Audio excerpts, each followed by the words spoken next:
Hello friends, welcome back to my channel Gyan Sankalp. तो friends, ये हमारा हिस्ट्री का प्रैक्टिस सेशन सीरीज़ है। इससे पहले मैंने 10 प्रैक्टिस सेशन ले रखा है। अगर आप वो नहीं देखे हो तो उसे भी आप देख लें। किसी भी स्टेट से हो, अगर आप किसी भी स्टेट का पीजीटी या टीजीटी दे रहे हो, इसमें ये क्वेश्चन काफ़ी आपको हेल्प करेगा। और इसके अलावा हिस्ट्री की मैं घटना चक्र से भी एंशियंट हिस्ट्री की प्रैक्टिस सेशन और मॉडर्न हिस्ट्री की प्रैक्टिस सेशन करा रही हूँ। मतलब चैप्टर वाइज प्रैक्टिस करा रही हूँ, वो भी आप देख सकते हो। तो स्टार्ट करते हैं आज का क्लास। अगर आप पहली बार चैनल पे आए हैं तो प्लीज़ चैनल को सब्सक्राइब कर लें, और जब सब्सक्राइब करें तो बेल आइकन को भी प्रेस करना, ताकि जब भी मैं आगे वीडियो जब डालूंगी तो आपको नोटिफिकेशन मिल जाएगा। देखो, पहला क्वेश्चन है, तैमूर किस वर्ष भारत पर आक्रमण किया था? तो ऑप्शन देखते, 1398, 1498, 1526, 1757। तो इसका जो राइट आंसर हो जाएगा वो है आपका ऑप्शन ए, 1398। अगला है क्वेश्चन नंबर 2। वल्लभ भाई पटेल सर्वप्रथम गांधी जी के किस आंदोलन से जुड़े थे? ऑप्शन में देख, चंपारण, ऑप्शन बी है असहयोग आंदोलन, ऑप्शन सी है खेरा सत्याग्रह, ऑप्शन डी है दांडी मार्च। तो इसका जो राइट आंसर हो जाएगा वो हो जाएगा ऑप्शन सी, खेरा सत्याग्रह। अगला है क्वेश्चन नंबर 3। निम्नलिखित भारतीय शासकों में से कौन सर्वप्रथम सहायक संधि में सम्मिलित हुआ था? ऑप्शन में है अवध का नवाब, ऑप्शन बी है मैसूर का राजा, ऑप्शन सी है बाजीराव सेकंड, और ऑप्शन डी है निजाम अली। जिसका राइट आंसर हो जाएगा अवध का नवाब, option A. Question number 4। Skandagupta के शासन काल में सुराष्ट्र प्रांतपति निम्नलिखित में कौन था? ऑप्शन में है तुषाप, पर्णदत्त, विशाख और हरि सेन। तो इसका राइट आंसर है ऑप्शन नंबर बी, पर्णदत्त। अगला, स्कंदगुप्त एक योग्य संचालक के साथ साथ एक कुशल प्रशासक भी था। उसने गिरनार पर्वत पर स्थित सुदर्शन झील का पुनरुद्धार के लिए महाराष्ट्र के गवर्नर परमदत्त को पुत्र चक्रपाति को सौंपा। उसने झील के किनारे एक विष्णु मंदिर का भी निर्माण करवाया। आगे चलते हैं। क्वेश्चन नंबर आपका है 5। निम्नलिखित में से किसको सीमांत गांधी कहा जाता है? ठीक है, तो इसका राइट आंसर हो जाएगा option number D, Khan Abdul Ghaffar Khan को। अगला क्वेश्चन नंबर 6 है, निम्नलिखित में कौन गुप्त शासक ने अश्वमेध यज्ञ संपादित किया था? तो अश्वमेध जो यज्ञ संपादित किए थे वे गुप्त शासक थे Kumaragupta. Option C is the right answer. देखो, चंद्रगुप्त द्वितीय के उपरांत कुमारगुप्त प्रथम शासक बना, परंतु कुमारगुप्त के पूर्व एक और शासक का नाम आता हुआ शासक ध्रुव देवी यानी रामगुप्त की पत्नी थी और का पुत्र गोविंद गुप्त था। कुमारगुप्त के सिक्के से पता चलता है कि उसने अश्वमेध यज्ञ किया। गुप्त शासकों में सर्वाधिक अभिलेख कुमारगुप्त के मिलते हैं। कुमारगुप्त ने महेंद्रादित्य, श्री महेंद्र आदि उपाधि धारण की। ये भी याद रखना, अगर नेक्स्ट टाइम क्वेश्चन पूछ दे कि कौन से गुप्त शासक ने महेंद्रादित्य या श्री महेंद्र की उपाधि धारण की। आगे है, किस सुल्तान ने जौनपुर शहर की नींव डाली? ऑप्शन है मोहम्मद बिन तुगलक, ऑप्शन बी है फिरोज तुगलक, ऑप्शन सी है बलबन, ऑप्शन डी है इल्तुतमिश। तो इसका राइट आंसर हो जाएगा ऑप्शन बी, फिरोज तुगलक। फिरोज 1351 में मोहम्मद बिन तुगलक की मृत्यु के बाद चचेरा भाई फिरोज शाह तुगलक दिल्ली की गद्दी पर बैठा। फिरोज शाह का शासन का स्थापत्य के लिए प्रसिद्ध है। उसके द्वारा स्थापित 3 प्रसिद्ध नगर हैं, हिसार, फिरोजाबाद और जौनपुर। जौनपुर की स्थापना उसने अपने चचेरे भाई जौना खां यानी मोहम्मद बिन तुगलक की स्मृति में कराया। ठीक है, आगे है क्वेश्चन नंबर 8। मौर्यों के समय कंटक शोधक न्यायालय का न्यायाधीश किस नाम से जाना जाता था? तो ऑप्शन है मुख्य न्यायाधीश, ऑप्शन बी है धर्मस्थ, ऑप्शन सी है पैर व्यावहारिक, ऑप्शन डी है प्रतिष्ठा। इसका जो राइट आंसर हो जाएगा ऑप्शन नंबर डी, प्रतिष्ठा। एक दो न्यायालय होता है, एक होता है धर्म स्थलीय, इसको ये यानी दीवानी न्यायालय, और कंटक शोधन यानी फौजदारी न्यायालय। और इसका न्यायाधीश व्यावहारिक था, और इसका न्यायाधीश प्रतिष्ठा था। ठीक है, इन न्यायालयों में तीन तीन न्यायाधीश बैठते थे। विदेशी मामलों की सुनवाई के लिए विशेष प्रकार के न्यायालय का गठन किया जाता था। अगला है क्वेश्चन नंबर 9। एक पुनर्विवाहित स्त्री के लिए प्रयुक्त पूर्णभू शब्द सर्वप्रथम किस ग्रंथ में दिखाई दिया? ऑप्शन देखिए, Rigveda, option B Atharvaveda, option C है बौधायन धर्मसूत्र, ऑप्शन डी है वशिष्ठ धर्म सूत्र। तो इसका राइट आंसर हो जाएगा ये अथर्ववेद, ऑप्शन बी। बाजार नियंत्रण किस दिल्ली के सुल्तान से संबंधित है? तो ये आपका ऑप्शन है बलबन, ऑप्शन बी है सिकंदर लोदी, ऑप्शन सी है अलाउद्दीन खिलजी, ऑप्शन डी है रजिया सुल्तान। तो इसका राइट आंसर हो जाएगा option C, Alauddin Khilji. Question number 11, Maurya शासन व्यवस्था में रूप दर्शक नामक अधिकारी था। ऑप्शन है सिक्कों का निरीक्षक, ऑप्शन बी है चांदी तथा अन्य धातुओं का परीक्षक, ऑप्शन सी है रंगमंच का प्रबंधक, ऑप्शन डी है गणिकाओं का प्रभारी। ठीक है, तो 11 का ये हो जाएगा सिक्कों का निरीक्षक। यही क्वेश्चन एक बार उसमें भी आया है, यूजीसी नेट में पॉलिटिकल साइंस में भी आपका आया, क्योंकि कौटिल्य पढ़ना है ना, उसमें ये रूप दर्शक क्या होता था, सिक्कों का निरीक्षक। अगला है जलियांवाला बाग नरसंहार के समय भारत में कौन सा वायसराय था? ऑप्शन देखते हैं, ऑप्शन ए है लॉर्ड कर्जन, ऑप्शन बी है लॉर्ड चैम्सफोर्ड, ऑप्शन सी है लॉर्ड मिंटो, और ऑप्शन डी है लॉर्ड विलियम वेटिक। तो इसका जो राइट आंसर हो जाएगा ऑप्शन बी, लॉर्ड चैम्सफोर्ड, क्योंकि 1919 में चैम्सफोर्ड थे उस समय। अगला क्वेश्चन नंबर 13, दीवान ए अर्ज विभाग का निर्माण किसने कराया? दीवान ए अर्ज, ऑप्शन देखते हैं, ऑप्शन है शमसुद्दीन इल्तुतमिश, ऑप्शन बी है रजिया, ऑप्शन सी है गयासुद्दीन बलबन, ऑप्शन डी है अलाउद्दीन खिलजी। तो ऑप्शन सी, गयासुद्दीन बलबन। देखो, ईरान परंपरा के आधार पर शासन करने वाला गुलाम वंश का शासक गयासुद्दीन बलबन था। गयासुद्दीन बलबन ने सेना के सुधार के लिए दीवान ए अर्ज नामक विभाग की स्थापना की। इमादत उल मुल्क अथवा दीवान ए अर्ज सेना का मंत्री था। बलबन गुलाम वंश का सर्वश्रेष्ठ शासक था। इसने अपने दरबार में लौह रक्त की नीति लागू किया एवं सिजदा और पावोस को भी लागू किया। क्वेश्चन नंबर 14,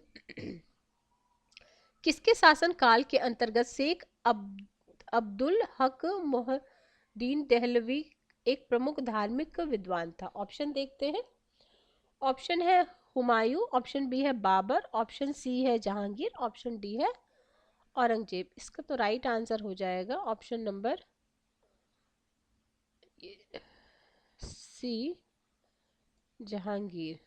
ठीक है, आगे चलते हैं, ऑप्शन 14 हो गया।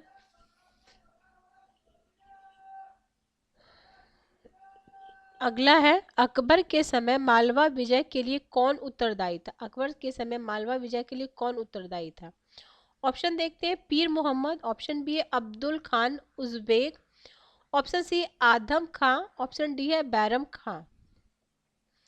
तो यह है अधम खां। अगला है, निम्नलिखित में कौन आत्मीय सभा से नहीं जुड़ा है? बाकी यानी तीन जो इसमें होंगे वो आपके आत्मीय सभा से जुड़े होंगे। द्वारका नाथ टैगोर है, हरिहर नंद तीर्थ स्वामी है, नंद किशोर बोस है, केशव चंद्र सेन है। तो इसका जो राइट आंसर हो जाएगा ऑप्शन डी, केशव चंद्र सेन। तो देखो, 1815 ईस्वी में हिंदू धर्म के एकैश्वर्यवादी मत के प्रचार हेतु राजा राम मोहन रॉय ने आत्मीय सभा का गठन किया। जिसमें द्वारिकानाथ ठाकुर, हरिहरानंद तीर्थ, स्वामी नंद किशोर बोस शामिल थे। इसके बाद 1816 में वेदांत सोसाइटी की स्थापना की। राजा राम मोहन राय को नव जागरण का अग्रदूत कहा जाता है। उन्होंने ब्रह्म समाज की स्थापना 1828 में किया था। केशव चंद्र सेन ब्रह्म समाज से जुड़े थे। इन्होंने आगे ब्रह्म समाज से अलग होकर भारतीय ब्रह्म समाज की स्थापना की। देखो, अगर ब्रह्म समाज आएगा तो राजा राम मोहन रॉय, अगर भारतीय ब्रह्म समाज आएगा तो उससे कौन जुड़े? केशव चंद्र सेन। क्वेश्चन नंबर 17, किसने अपने ग्रंथ में मुद्रा जालसाजों से संदर्भित किया था? ऑप्शन देखते हैं, Kautilya, option B Manu, option C Panini Ashtadhyayi उनकी पुस्तक है, पतंजलि महाभाष्य उनकी पुस्तक है। तो इसका जो राइट आंसर हो जाएगा कौटिल्य। शैल चित्रकारी के लिए प्रसिद्ध प्रागैतिहासिक काल निम्नलिखित में से कौन है? तो ये है भीमबेटका, ऑप्शन डी। अगला क्वेश्चन है क्वेश्चन नंबर 19, हड़प्पा सभ्यता के निम्नलिखित किस नगर में चिनाई के कार्य में तक्षित प्रस्थ का प्रयोग कच्ची ईंटों के साथ किया गया? तो यह है धौलावीरा, ऑप्शन डी। समुद्रगुप्त के शासन काल के समय कांची का शासक कौन था? समुद्रगुप्त के समय कांची का शासक कौन था? ऑप्शन देखते हैं, विष्णुगुप्त, बी है स्वामी दत्त, हर्षवर्मन, उग्रसेन। तो इसका राइट आंसर है विष्णुगुप्त, ऑप्शन नंबर ए। तो चंद्रगुप्त प्रथम के बाद उसका पुत्र समुद्रगुप्त शासक बना। इसके समय गुप्त साम्राज्य सबसे अधिक विस्तार हुआ। इसने दक्षिणापंथ के 12 राज्यों के समूह को पराजित किया। उसका मुख्य शासक विष्णुगोपा था, जो कि कांची का राजा था। समुद्रगुप्त की दक्षिणापंथ विजय को हेमचंद्र राय चौधरी ने धर्म विजय की संज्ञा दी। समुद्रगुप्त का दरबारी कवि कौन था? हरिसेन। अगला है क्वेश्चन नंबर 21, शेरशाह के शासन के समय किस विभाग का अध्यक्ष राज्य की आय और व्यय की देखभाल करता था? ऑप्शन दीवान वजारत, ऑप्शन बी दीवान आरिस, ऑप्शन सी है दीवान रसालत, ऑप्शन डी है दीवान इंशा। तो इसका राइट आंसर है ऑप्शन ए,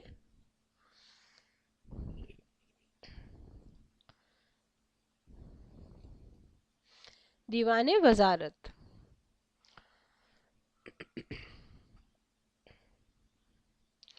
देखो, सूर्यवंश का संस्थापक सबसे महान शासक शेरशाह सूरी, राज्य की आय व्यय की देखभाल करने वाले अध्यक्ष को दीवान वजारत कहा जाता था। यह लगान और अर्थव्यवस्था का प्रधान था। राज्य की आय और व्यय की देखभाल करना तथा अन्य मंत्रियों के कार्यों की देखभाल करना भी उसका दायित्व था।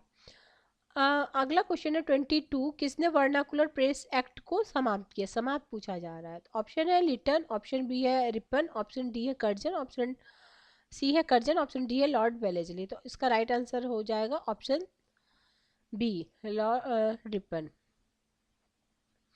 देखो, लिटन ने लगाया था और रिपन ने हटाया था। अगला है क्वेश्चन है आपका 23, प्रसिद्ध पुस्तक ब्रह्मोपासना निम्नलिखित में किससे संबंधित? ऑप्शन है प्रार्थना समाज, ऑप्शन बी है देव समाज, ऑप्शन सी है आर्य समाज, ऑप्शन डी है ब्रह्म समाज। तो इसका राइट आंसर है ऑप्शन डी, ब्रह्म समाज। अगला है भू राजस्व के निर्धारण के लिए निम्नलिखित किस चोल शासक ने अपने राज्य में भूमि सर्वेक्षण को प्रारंभ किया था? ऑप्शन देखिए, राजराज प्रथम, ऑप्शन बी है राजेंद्र प्रथम, ऑप्शन सी है राजेंद्र द्वितीय, ऑप्शन डी है कुलोतुंग प्रथम। तो इसका जो राइट आंसर हो जाएगा वो हो जाएगा राजराज प्रथम, ऑप्शन ए। अगला है 25, भारत और पाकिस्तान के स्वाधीन होने की घोषणा किस दिन हुआ था? तो ये 3 जून 1947, ऑप्शन ए। बौद्ध मान्यता के अनुसार निम्नलिखित में से किस देवता ने 3 बार बुद्ध से प्रार्थना की कि अपने ज्ञान के प्रकाश को आगे लाकर चारों ओर फैलाए? तो ब्रह्मा, ऑप्शन ए। अगला है मुगल काल में जफ्त क्या था? मुगल काल में जफ्त क्या था? तो ये था जमीन जमीन की पैमाइश, ऑप्शन बी। अगला है क्वेश्चन, निम्नलिखित में से कौन चोल शासक युद्ध भूमि में राजा घोषित हुआ? ऑप्शन देखते हैं, राजेंद्र प्रथम, ऑप्शन बी राजराज प्रथम, ऑप्शन सी है राजेंद्र द्वितीय, ऑप्शन डी है राजाधिराज। तो ऑप्शन सी राजेंद्र द्वितीय।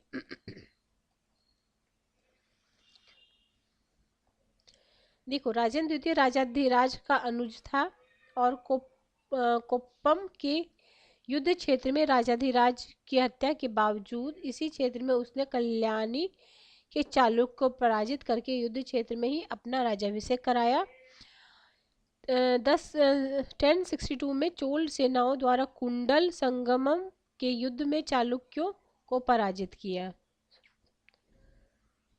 चालुक्यों का था सोमेश्वर प्रथम था, ठीक है। तो हो सकता है किस युद्ध में किया, ये भी पूछा जा सकता है। अगले 1864 में किसने साइंटिफिक सोसाइटी की स्थापना किया? ऑप्शन देखिए, ऑप्शन ए है Dadabhai Naoroji, option B है आरसी दत्त, ऑप्शन सी है गोपाल कृष्ण गोखले, ऑप्शन डी है सर सैयद अहमद खान। तो इसका right answer sir Syed Ahmed Khan ने। अगला, किसकी अध्यक्षता वाली कांग्रेस अधिवेशन में असहयोग आंदोलन का प्रस्ताव पारित किया गया था? यानी जब असहयोग आंदोलन हुआ था तो उसमें क्या था?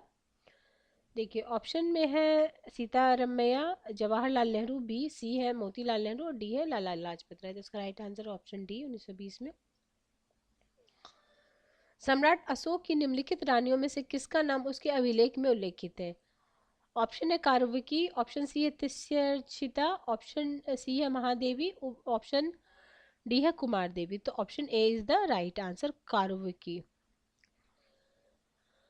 अगला है, बाबर द्वारा किस भाषा में तुजुक ए बाबरी लिखा गया? तो ये तुर्की भाषा में लिखा गया, option C is the right answer.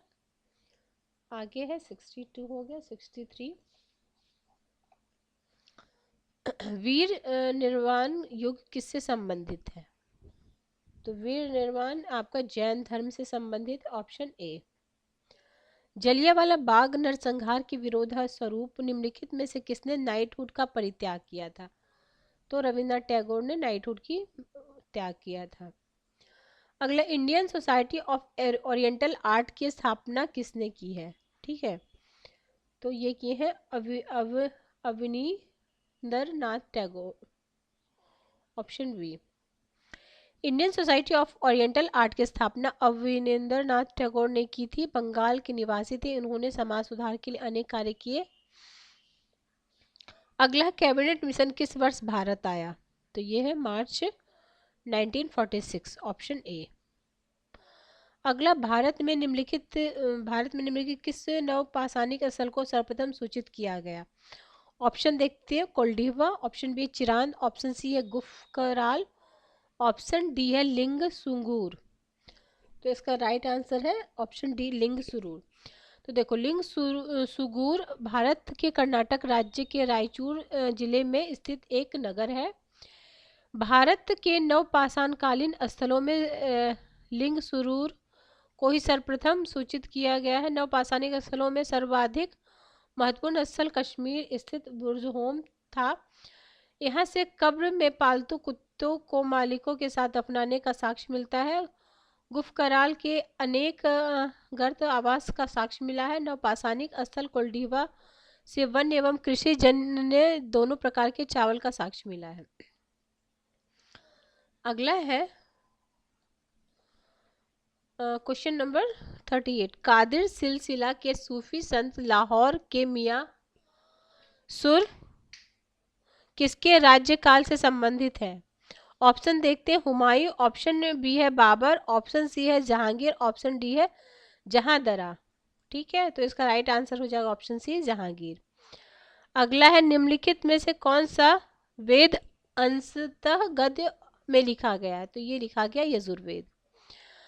Question number 40 है, कांग्रेस के किस अधिवेशन में जवाहरलाल नेहरू द्वारा